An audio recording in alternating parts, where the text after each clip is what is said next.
sommaire de cette édition, le fils de l'ex-président sud-africain Jacob Zuma a fermement démenti ce lundi, devant une commission d'enquête, les accusations de corruption qui pèsent sur lui.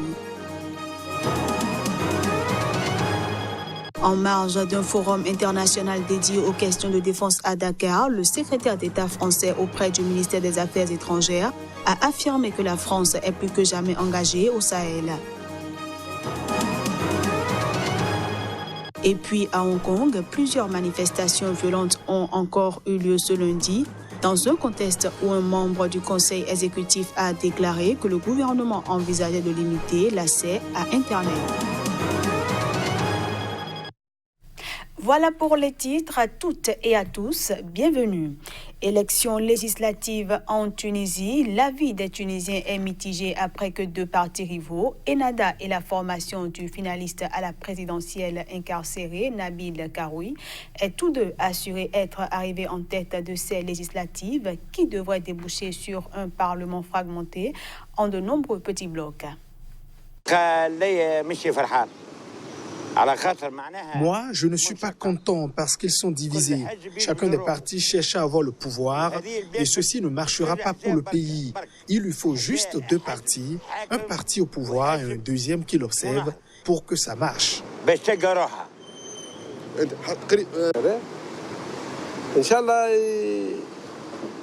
Espérons qu'ils vont servir le pays et que l'avenir sera meilleur. Il faut que tout le monde se mette au travail parce que la situation du pays est devenue un peu difficile. Je ne suis pas optimiste.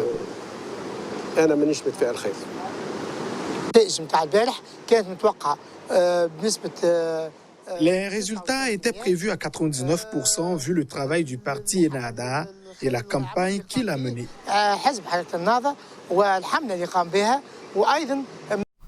Duduzane Zuma, le fils de l'ex-président sud-africain Jacob Zuma, a témoigné devant une commission anticorruption à Johannesburg.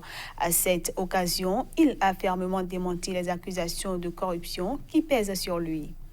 Devant une commission d'enquête ce lundi, le fils de l'ex-président sud-africain Jacob Zuma a fermement démenti avoir participé à une entreprise de corruption reproché à une sulfureuse famille d'hommes d'affaires pendant le règne de son père. Duduzane Zuma est accusé d'avoir participé en octobre 2015 à une rencontre au cours de laquelle un des membres de cette famille, Ajay Gupta, avait proposé le poste de ministre des Finances à Mcebisi Jonas, alors vice-ministre. L'an dernier, Mcebisi Jonas avait expliqué devant cette même commission dirigée par le vice-président de la Cour constitutionnelle Raymond Zondo que le Marocain lui avait été offert en échange de son obéissance aux instructions des Gupta et de 600 millions de rands, soit 38 millions d'euros. Mais Duduzane Zuma a affirmé ce lundi qu'aucune offre n'avait été faite lors de cette entrevue. La réunion a eu lieu, a-t-il affirmé, mais les Gupta n'y étaient pas présents. Il a tout aussi catégoriquement nié que Mcebisi Jonas avait été menacé de mort après avoir refusé la proposition d'Ajay Gupta, ainsi qu'il l'a affirmé. En janvier dernier, le parquet général avait annoncé la suspension des poursuites visant Duduzane Zuma dans l'affaire de la rencontre de 2015, le temps de laisser les protagonistes témoigner devant la commission Zondo. Le secrétaire d'État français auprès du ministre des Affaires étrangères Jean-Baptiste Lemoyne a commenté la situation sécuritaire au Mali, marquée par une recrudescence d'attaques djihadistes ces dernières semaines. C'était en marge d'un forum international dédié aux questions de défense à Dakar. Plus que jamais, nous sommes engagés aux côtés de nos amis du Sahel, aux côtés du Mali. Le Mali, je veux le dire, n'est pas seul pour faire face à cette situation. La France est particulièrement engagée, vous l'avez signalé, avec le dispositif Barkhane. Par ailleurs, la France, vous le savez, est particulièrement active pour épauler la force conjointe du G5 Sahel pour mobiliser un certain nombre de financements et je tiens à le redire, l'Union européenne et l'UTM, sans oublier les Nations Unies, puisque nous avons été très actifs au Conseil de sécurité pour nous assurer de la reconduction de la MINUSMA à périmètre constant et face à certains États qui peut-être au sein du Conseil de sécurité voulaient revoir la voilure. Arrestation au Rwanda de 5 hommes à la suite d'une attaque. Le drame avait fait 14 morts dans la nuit de vendredi dans le nord du pays. Les hommes arrêtés, auteurs de l'attaque, ont été présentés au public par la police dimanche soir. Ils ont à l'occasion affirmé être des rebelles du Front démocratique de libération du Rwanda. L'attaque a été menée près des frontières congolaises et ougandaises, dans une région qui a par le passé déjà été la cible de rebelles rwandais installés en République démocratique du Congo et opposés au gouvernement de Kigali. Le FDLR est l'un de ces groupes rebelles. Fondée par des responsables du génocide rwandais de 1994, cette milice Hutu avait fait quelques 800 000 morts selon l'ONU. Lors d'une opération de riposte durant laquelle les forces de sécurité ont tué 19 terroristes, 5 hommes ont été montrés au public à l'endroit où a eu lieu l'attaque.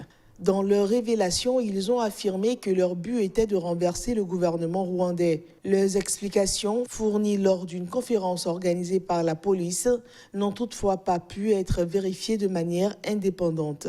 Des individus qui ont tué 14 personnes, dont beaucoup à l'arme blanche.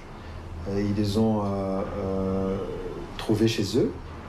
Mais les forces de sécurité et les forces rwandaises de défense ont fait du bon boulot. Ils ont pu abattre 19 d'entre eux et 5 ont été arrêtés. C'est une chose importante du fait que la population a pu arrêter certains des assaillants, ce qui est une collaboration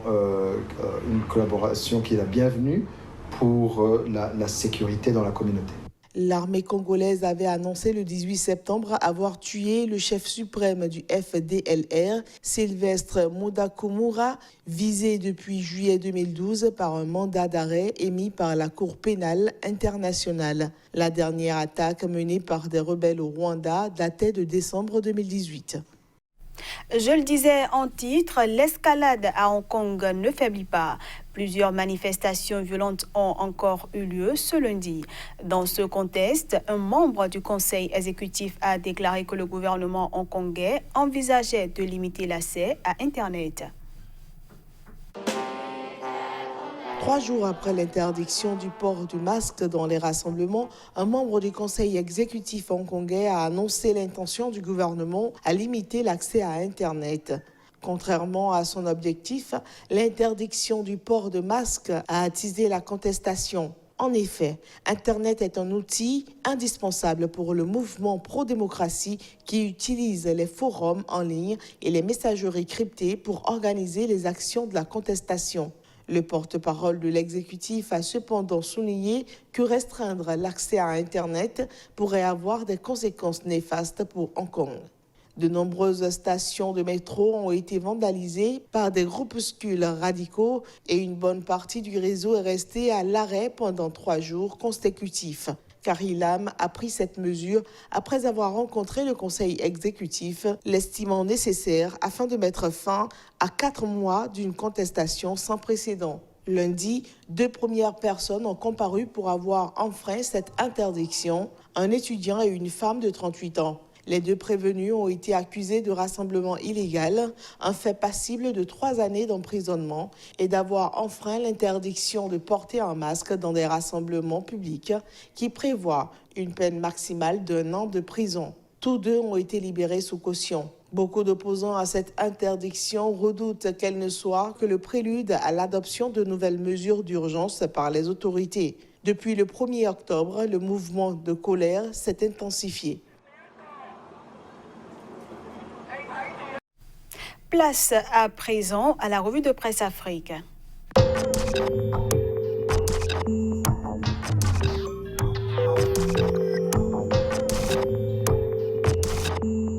La revue de presse Afrique du jour démarre au Sénégal où les récents actes du président Macky Sall continuent d'alimenter la une des journaux. Direct Info revient sur cette actualité. Khalifa Sall et compagnie libérés, les secrets d'une grâce. L'AS à présent, Wade, Macky, Karim et les 138 milliards, le grand deal. Mais le Sénégal, c'est aussi l'affaire dite des 94 milliards. L'AS estime et écrit la machine s'emballe contre Sonko. Même information avec Le Témoin dans le viseur du pouvoir. Sonko menacé par le syndrome Khalifa. Il dénonce un complot ourdi contre lui pour l'écarter de la prochaine présidentielle. Sud Quotidien de conclure, liquidation politique d'adversaires à la magistrature suprême. Macky double Diouf et Wade.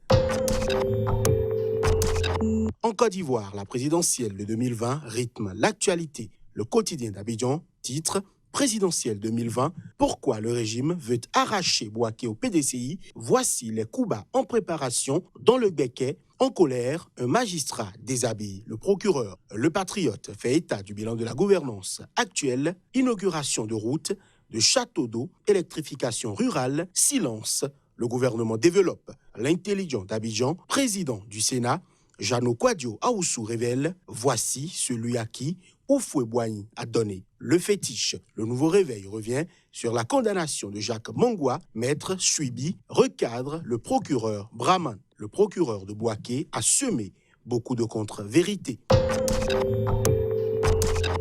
Au Burkina Faso, le pays renseigne sur l'analyse du philosophe Mamadou Djibo. En 2020, vu les dynamiques politiques, personne ne pourra gagner au premier tour. L'Express du Faso consacre sa une à la crise au CDP, le parti de l'ancien chef de l'État. Autant le dire, qu'est-ce que Blaise Compaoré va dire à ses ouailles en discorde? Sidoya s'intéresse à une autre actualité et titre « UEMOA, des réflexions pour améliorer la libre circulation ». Le quotidien, pour finir, sur une note sportive, Colonel Sita Sangaré, président de la Fédération burkinabé de football. Après notre contre-performance à la dernière édition de la CAN, il fallait prendre des décisions assez fortes. Le point de sa sortie à lire dans les colonnes du quotidien. Et ce sera tout pour le compte de la revue de presse Afrique du jour. Merci de l'avoir suivi et à demain.